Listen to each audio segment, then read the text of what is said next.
voilà donc, en ce jour, devant ce mémorial. Un monument dont l'initiative revient à la commune de Sarcelles, en 1981 donc, à un moment où l'on sollicitait moins facilement qu'aujourd'hui la parole des rescapés de ce que l'on appelait alors l'Holocauste, où la République française, par la voix de son président, ne reconnaissait pas encore la responsabilité de l'État français dans l'assassinat de ses citoyens juifs. C'est donc une commune de la banlieue nord de Paris qui, à l'époque, a affiché courage et détermination. Nous revoilà donc, aujourd'hui, devant ce monument, désormais restauré. Enfin restauré. Je dois dire, monsieur le maire de Sarcelles, Patrick Haddad, que vous et votre équipe avez été d'une réactivité et d'une efficacité remarquables dans la restauration de la sculpture d'Anna Weissmann. Ce sens des responsabilités vous honore votre commune, et, à travers vous et votre équipe, honore la République française. Un pays qui considère ainsi sa mémoire est aussi un pays qui affiche sa foi en l'avenir. Vous êtes, monsieur le maire, l'un des gardiens de cet avenir. Je me suis dit qu'en réparant cette sculpture, on ne faisait pas que restaurer un monument. Préserver son aspect, c'est aussi assurer notre avenir, tant que ce mémorial restera debout, vibrant et vivant. Anna Weissmann a été dans une première vie danseuse étoile, et dans une seconde vie, qui est aussi la plus longue, la plus intense, sculpteur. Ma mère s'est investie à l'âge de 30 ans, à la fin des années 1950, dans la taille directe, c'est-à-dire en martelant dans la pierre. Ma mère est une enfant de la guerre. Née en 28, à Strasbourg, elle s'est réfugiée à partir de 1939 jusqu'à la fin de la guerre, avec ses parents et sa sœur en Dordogne. Si les parents de ma mère, ainsi que sa sœur, ont survécu, l'intégralité de sa famille, en Pologne, en Allemagne, en Russie, et parmi eux, plusieurs rabbins, a été assassiné. Je sais que ce vide la hantait et l'a toujours accompagné, jusqu'à cette question impossible à ignorer: où se trouvait Dieu à ce moment-là? Ou plus encore, plus précisément, comme elle l'écrivait au grand rabbin de Sarcelles, René Gage, avant de s'atteler à la réalisation de ses mémorials. Dans l'horreur, l'homme serait-il plus fort que l'Éternel, à tel point que Dieu se ferait lui-même? Dans la sculpture devant laquelle nous nous retrouvons, ma mère avait combiné plusieurs lettres, dont le tsadé, le symbole du juste. À l'intérieur de cette lettre, un noun, recroquevillé sur lui-même, l'image de l'homme qui chancelle, et nous rappelle que cette sculpture peut être également vue de façon anthropomorphique, comme une série de corps qui chancellent, se soutiennent et se protègent. Et enfin, un chine, le symbole du feu, qui happe le tsadé, donc le juste. Entre 1939 et 1945, beaucoup de justes furent ainsi ensevelis par un feu bien réel. Dans ce monument, une lettre a été volontairement omise. Le yod, lettre du tétragramme, nom désignant le divin. Dieu s'est échappé de ce monument, car il ne pouvait en être autrement. J'ignore quelle réponse nous offre ce monument, mais je sais au moins une chose. La sculpture réalisée par ma mère n'est pas une sculpture sur l'Holocauste. C'est une œuvre sur la souffrance et la lutte pour la survie du juif. C'est une œuvre sur la vie, une œuvre sur le défi à relever pour vivre. Je remercie le maire de Sarcelles, Patrick Haddad, et toute son équipe qui a œuvré à l'organisation de cette commémoration, notamment Fatima Alali et Sandrine Lavani. Je remercie également l'association Langage de Femmes, représentée par ma femme Sibylle Blumenfeld, dont les efforts depuis des années sont remarquables, et Sandrine Délivré. Enfin, je remercie Jacques-Olivier David du Mémorial de la Shoah, qui nous a mis en relation avec le témoin Edmond Richemont, que nous entendrons tout à l'heure, ainsi que Léon Nahaus, témoin de Sarcelles. Sans toutes ces volontés, sans ce travail, sans ce dévouement, nous ne serions pas ici aujourd'hui. אל מלא רחמים שוכן במרומים המצא מנוחה נכונה תחת כנפי השכינה במעלות קדושים, קדושים וטהורים כזוהר הרקיע, מזינים את נשמות אחינו ואחיותינו שנהרגו במחנות השמד, כולם קדושים, קדושים וטהורים. בעבור שאנו מתפללים מסגד הזכרת נשמתן, לכן ברחמים יסיר בסכנפיו לעולמים ויצרור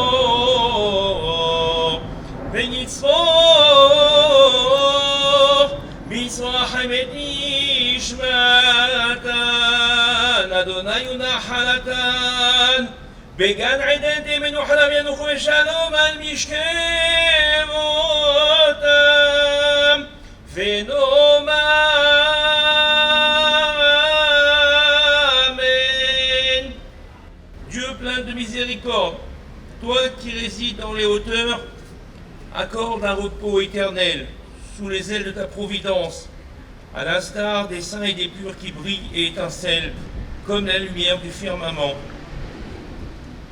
Aux 6 millions d'âmes d'Israël, aux déportés exterminés pendant la Shoah, hommes, femmes, enfants, tous saints et purs et innocents. Par la prière exprimée par notre communauté pour l'élévation de leur âme, ô Père miséricordieux, recouvre-les de tes ailes à jamais, que leur âme soit protégée dans le faisceau de vivants et que l'Éternel soit leur héritage, que le souvenir de leur approbation ne s'efface jamais et que leur mérite se repose en permanence sur tout et sur l'ensemble de l'humanité. Ô Éternel, ne recouvre pas leur sang, que leur cri reste vivant, qu'ils reposent en paix et qu'ils se relèvent à la fin des temps et disons Amen. L'opération contre les Juifs est commencée depuis ce matin 4 heures. Elle se trouve ralentie par beaucoup de cas spéciaux. Beaucoup d'hommes ont quitté leur domicile hier. Les femmes restent avec un tout jeune enfant ou avec plusieurs. Il faut faire appel à des serruriers.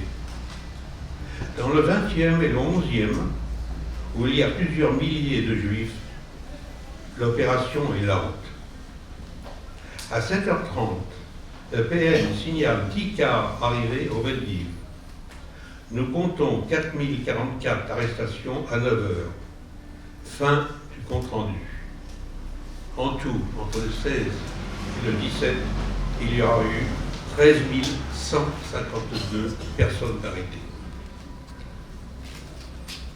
Maintenant, c'est mon histoire. J'avais 13 ans. J'étais élève à l'école communale de Michel Bizot, en Paris 12e, en classe de certificat. Et comme nous sommes au mois de juillet, je suis en vacances. La France subit l'occupation allemande et nous, les Juifs, étions spécialement visés par les nazis et leurs alliés fascistes français. Des lois anti-juives sont promulguées. Les arrestations, des rafles deviennent de plus en plus nombreuses et les camps d'internement sortent de terre partout en France. La préfecture de police annonce que les femmes et les enfants ne seront pas inquiétés. Les hommes et les jeunes gens doivent être très prudents. C'est pourquoi mon père et mon frère ne dormaient plus à la maison et avaient trouvé hospitalité chez des amis français. Mon père m'avait chargé d'accrocher une écharpe à la fenêtre donnant sur rue pour signaler une présence policière à la maison. Nous habitions 15 rue du Braille dans le 12e.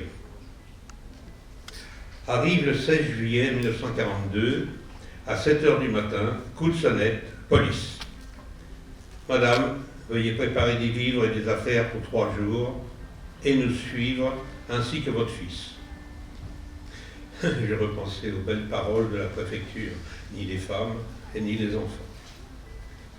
J'accroche l'écharpe à la fenêtre, je prends les clés de la maison, sans faire de bruit, et je m'enfuis. Et je n'ai pas dit au revoir à ma mère, qui a dû me chercher. En entendant le policier dire 3 jours, je me suis dit que ma mère allait revenir. Évidemment, ça n'a pas été le cas. Et ma mère a été conduite au Veldiv, puis à Drancy, et je ne l'ai plus revue. Pardon, maman.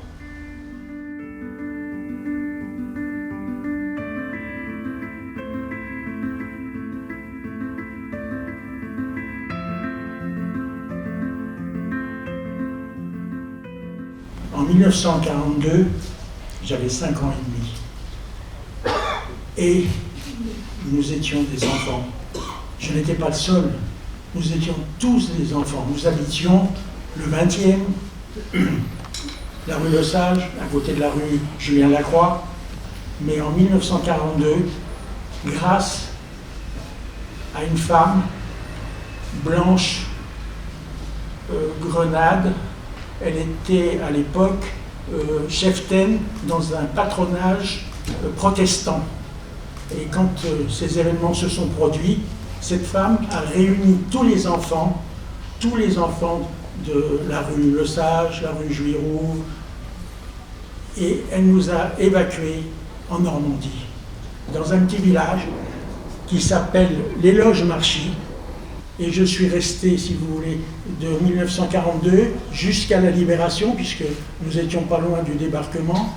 Et c'est là que j'ai vu les Américains arriver, le débarquement.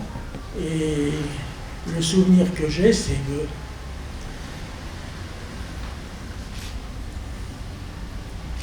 je revois ma mère sur le grand chemin.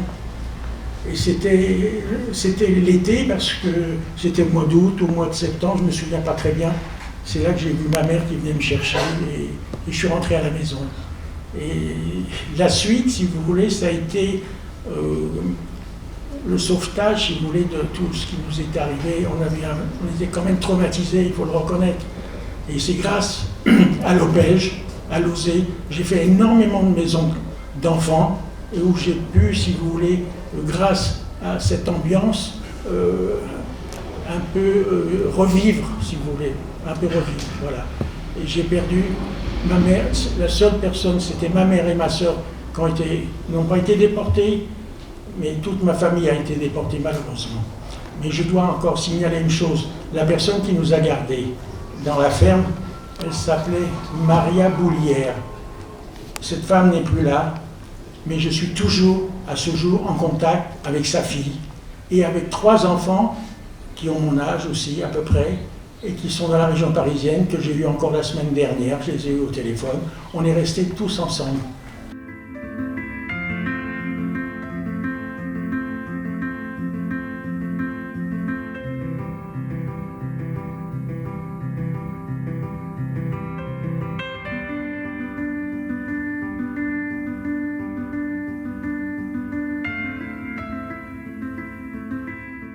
Tout d'abord, je dois dire mon émotion après avoir entendu les témoignages de M.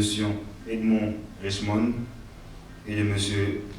Léon Nachos, tous 2 rescapés de la Shoah. Messieurs, votre parole est aussi précieuse qu'indispensable au devoir de mémoire que nous devons vivre et faire perdurer. Vos récits nous font approcher l'expérience de l'indisible qui a été la vôtre, la souffrance, le chagrin qui ont marqué vos jeunes années et qui vous ont rendu témoins et acteurs et passeurs d'une mémoire douloureuse. Vous portez à présent la voix de ceux qui se sont tus, de ceux qui ne pourront plus témoigner de l'injustice ultime d'un régime animé d'une idéologie meurtrière. Il y a 80 ans, le 16 juillet 1942, 450 policiers et gendarmes français, sous l'autorité de leur chef, arrêtés dès les premières lueurs de l'aube, plus de 13 000 hommes et femmes et près d'un tiers d'enfants juifs à leur domicile. Détenus au vélodrome d'hiver, dans des conditions d'hygiène déplorables et presque sans eau ni nourriture, pendant 5 jours, mais aussi dans d'autres camps. Ils seront ensuite déportés vers le camp d'extermination d'Auschwitz. Geneviève de Gaulle Antonosius, déportée à Ravensburg, écrira dans La traversée de la nuit. Tandis que nous marchions titubants de fatigue entre les baraques sombres sur le sol noir de Scorie, m'obsédait la certitude que bien pire que la mort, c'était la destruction de notre âme, qui était le programme de l'univers concentrationnaire. En préparant mon intervention, devant vous, j'ai voulu m'imprégner des histoires vécues par ces hommes, ces femmes et ces enfants, saisis au petit matin par des policiers dont ils partageaient la nationalité et avec lesquels ils pensaient jusqu'alors faire nation. J'ai voulu comprendre comment ils ont résolu cette trahison. J'ai été particulièrement touché par le témoignage de Michel Muller, qui a vu la Tour Eiffel pour la première fois ce matin du 16 juillet. Depuis le fourgon qui l'emmenait, de chez lui, rue de l'Avenir, au centre de tri. C'est la première fois qu'il quitte le 20e arrondissement de Paris pour être brutalement jeté hors de son enfance, dans l'horreur et la barbarie. Michel Muller et sa sœur Annette seront secourus par une religieuse, sœur Claudite, qui avait déjà secouru ses frères et ses sœurs. Il pourra retrouver son père et ses frères, mais sa mère sera déportée et ne reviendra jamais. Parce que j'ai la conviction que c'est ensemble, unis dans un collectif de valeurs, d'amour et d'espoir, que nous ferons notre phrase de Marceline Lodivan Evans: la mémoire, bien qu'elle se réfère au passé, se vit toujours au présent. Puissions-nous, dans un collectif mobilisé et enthousiaste, construire une société où les Michel et Annette Muller, les Edmond Richman et les Léon Naroche de demain pourront vivre leur enfance dans une république protectrice, soudée et fraternelle. Vive la République, vive la France.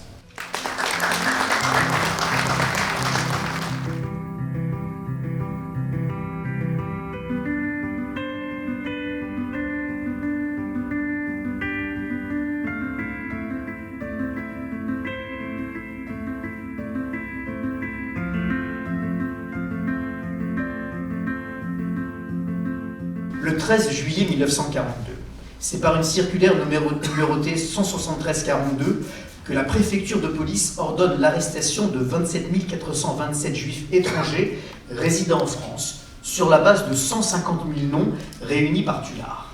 Cette opération, qui concerne également la Belgique et les Pays-Bas, porte par cruelle ironie le nom de Vent printanier. Elle n'est en réalité que l'application pure et simple des ordres de Berlin, mise en œuvre par le représentant d'Eichmann en France, Dannecker, lequel a, au cours de plusieurs réunions avec de hauts dignitaires français, fait connaître ses instructions, formalisées dans une note du 4 juillet 1942. Ce document sera transmis par la France le 5 février 1946 au tribunal de Nuremberg. Le travail effectué par Émile Hennequin aboutira, au terme des 16 et 17 juillet, à l'arrestation de 13 152 juifs.